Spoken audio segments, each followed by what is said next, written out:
And for those of you who wonder, speed school does not imply that we give the degrees fast. I mean, it's a challenge.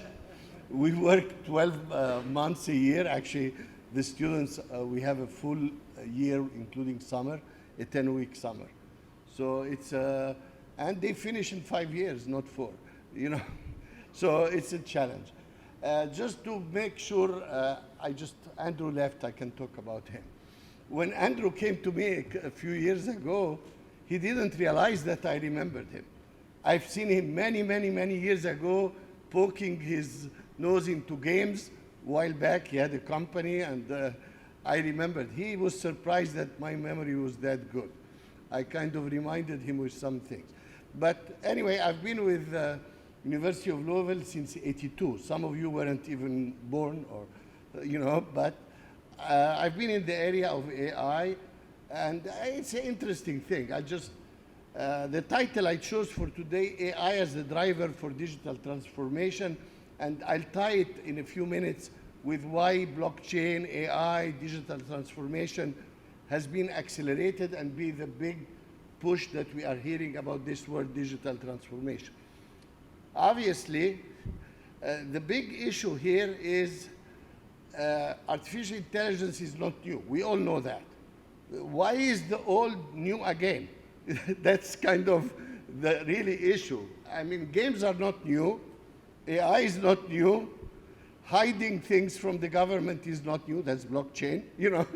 I mean, essentially, we're just rediscovering things because we can. Why can we? Because computing has become cheaper and faster and more available. So it's very simple. Like, you know, so but what is triggering this push for AI and push for digital transformation again? I told you the availability and efficiency of the computing, but it's because we built a lot of islands, pieces that are not connected. And people have started to realize with all what we invested in digital and in the world of information, we can't make them work together. Even games, I challenge people to have games cross platforms. I mean, it's a challenge, it's not easy. Even you want to play on one platform, the other person want to play on that platform. We have to interstitch these games. In academia, in finance, in everything. In healthcare, you have your records here, the records there. Let them talk to each other. It's finally getting closer. I worked with a company, and I have started with 2 million records in one piece. I ended up with 50,000 in another because there were a lot of duplicates and things that are messed up. You know, so the idea of digital transformation is how do we transform all our pieces into a functional thing, whether it's for games, for finance, and AI has become, we always thought it's databases. Databases where you store the things, but you store it without intelligence, so you need to stitch it back with intelligence, okay? So that's the issue. Why I chose to tie in why AI is becoming the big thing nowadays with digital transformation, because we need them to talk to each other. And some people refer to it as the mesh. We are meshing things together. I'll call it stitching them together. I will call them intralingua, if you want to, interlingua, like across these languages. One of the projects I worked once with the military on finding a standard for actually, guess what? Distributed games. Military play games. They are the best people in games. That's what they do their training on. And I was at one time, worked for about 6 months on that project, finding a standard for distributed games. And I was assigned as a part of an external observer, MITRE Corporation, if some of you heard of it. They were the implementers, and we were meeting every 2 weeks with different parts of the military, looking at the different games and how do they talk to each other. You shot a tank here from the Navy, but the ownership of the tank is not with the Navy. So this simulator doesn't talk to that simulator. You see that? Who owns the tank? Who owns the rocket? Who, you know? So interchanging this across things. So there was a lot of what I call interlingua and a lot of AI involved because you need this. This thing was at the time primitive because that was a few years ago. But nowadays, with the computational effort, we are able to do a lot of this artificial intelligence to arbitrate, to merge things, to find out similarities, correlations.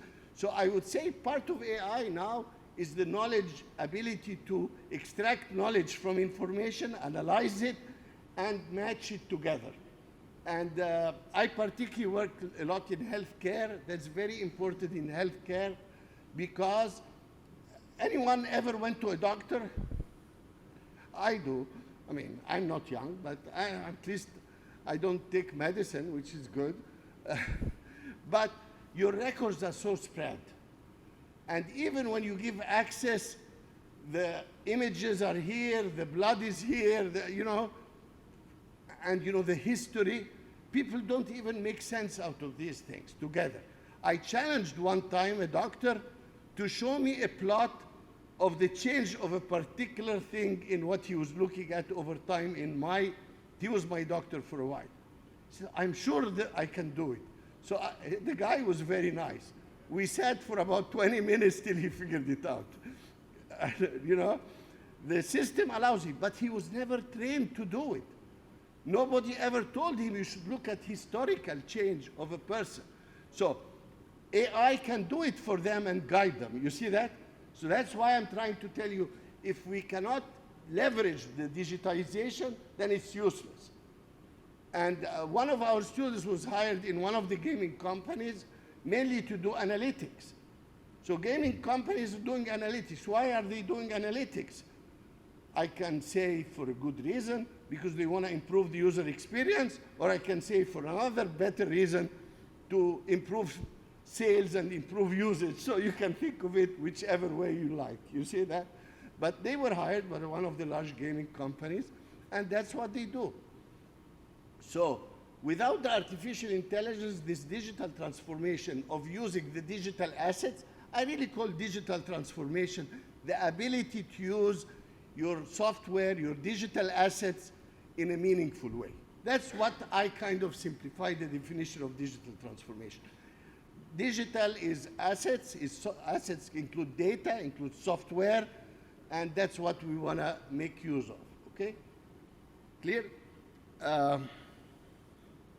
So essentially, I will go back to my argument about games. I love games, but I hate playing games. I love them because I believe in them, but as a human, I don't have the patience, you know? So I've actually hosted a computer gaming conference in Louisville for 5 years in a row with the university in Wolverhampton in England, and that was about maybe 10 years ago, the last one. But I hosted it every year, meticulously, and I pushed for it, you know? But I cannot spend the time playing games. It's just, I'd rather do nothing. You know, it beats playing games for me. But the whole idea here is, how do we use this to personalize the games, artificial intelligence, for example? Because you guys have people who like blockchain, people who love games. We worked on games that use your kind of biometrics to work on how to customize them based on your reactions. Your temperature goes high, or your you get anxious, it can reduce the game a little bit or upgrade it. So we created ideas of states of the gamer, the user, where we can design the game as a graph. Any one of you knows about graphs. So we can have regions of the graph where we want you to get stuck in that region or push you from that region to another region based on your emotions. You see that? I love emotional analysis, and I believe AI is helping us a lot.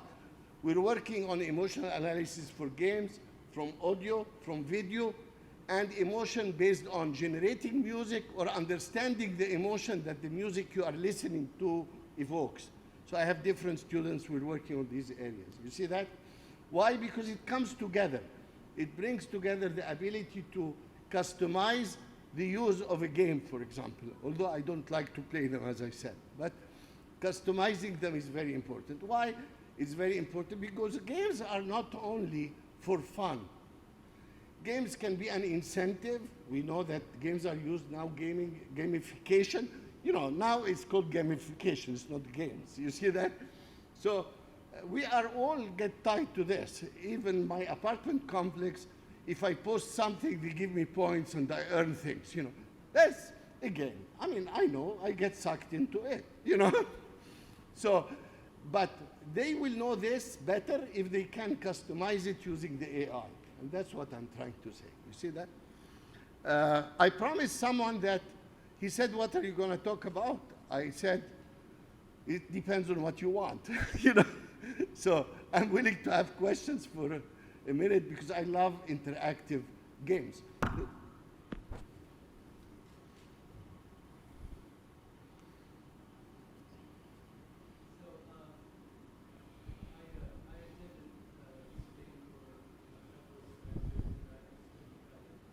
Huh?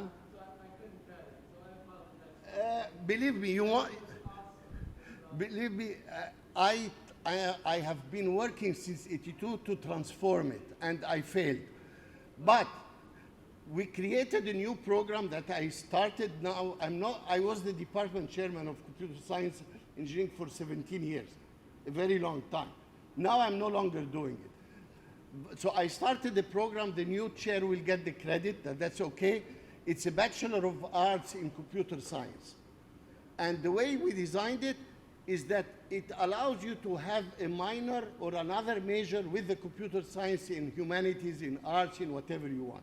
So it's purposely designed to be this way without pushing too much calculus that you may not need or physics that you probably didn't like. So I have pushed this. It will start next year. So.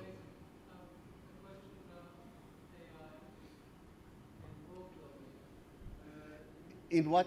World building and games. Oh, okay. They're using procedural development of worlds so that they can generate an entire realistic planet in real time.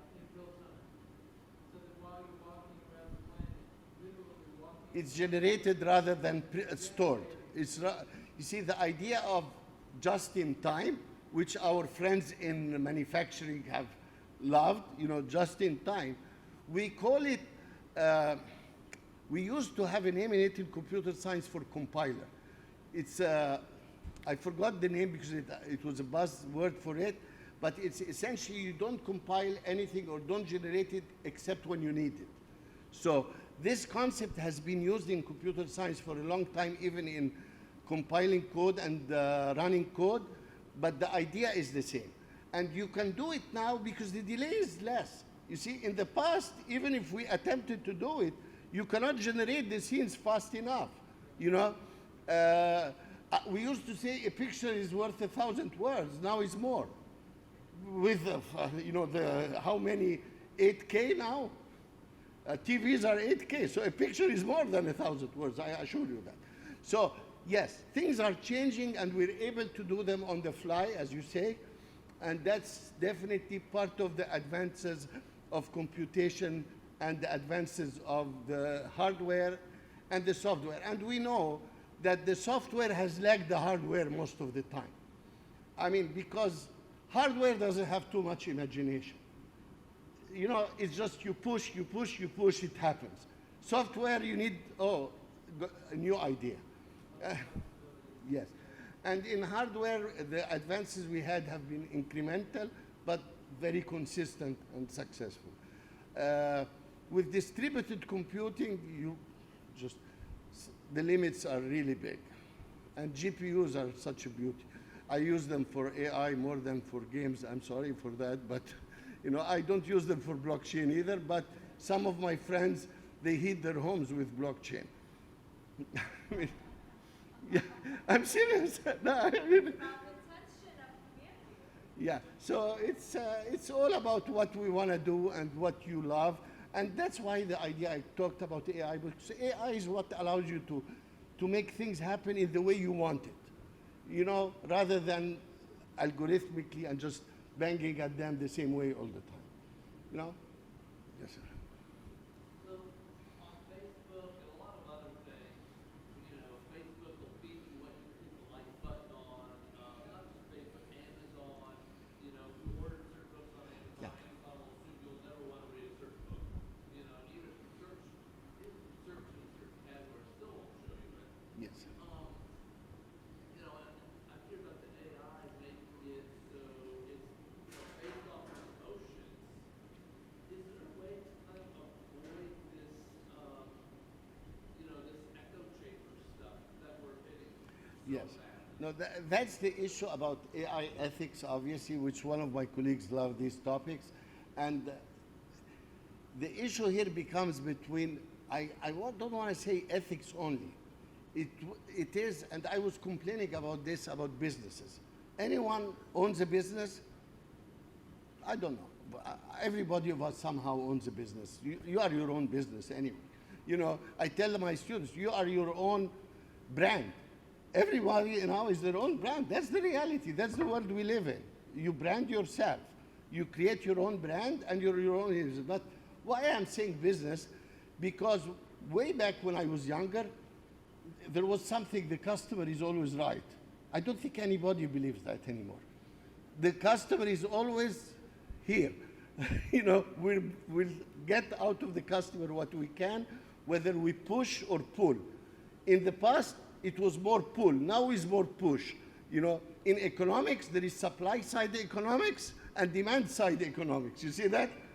I mean, I did a minor in economics, so I am a weird engineer. I did a minor in economics. I took courses in environmental studies, and it just gives me a different perspective. You see that?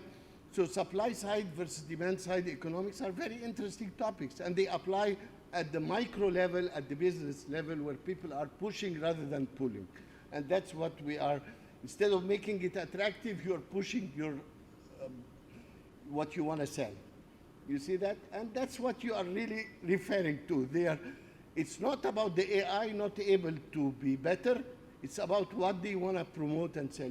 I used to joke that when you go to buy things on sale, I buy what they want to sell, not what I want to buy.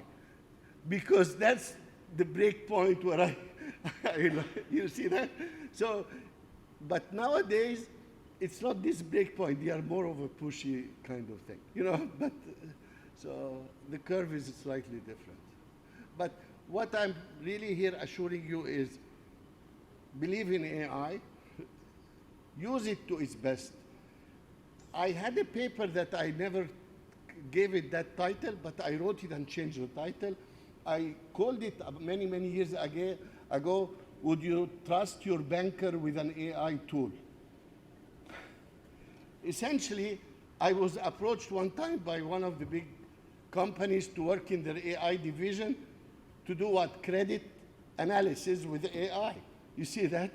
If you get someone who doesn't know enough of the inner working of AI, and I demonstrated this, change some parameters, you will qualify or disqualify by only changing some of the parameters of the training of the AI.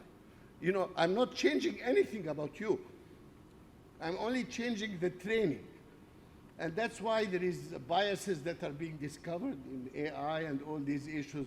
I had to talk about these things in detail, but it's just changing some parameter, tuning, wrong tuning.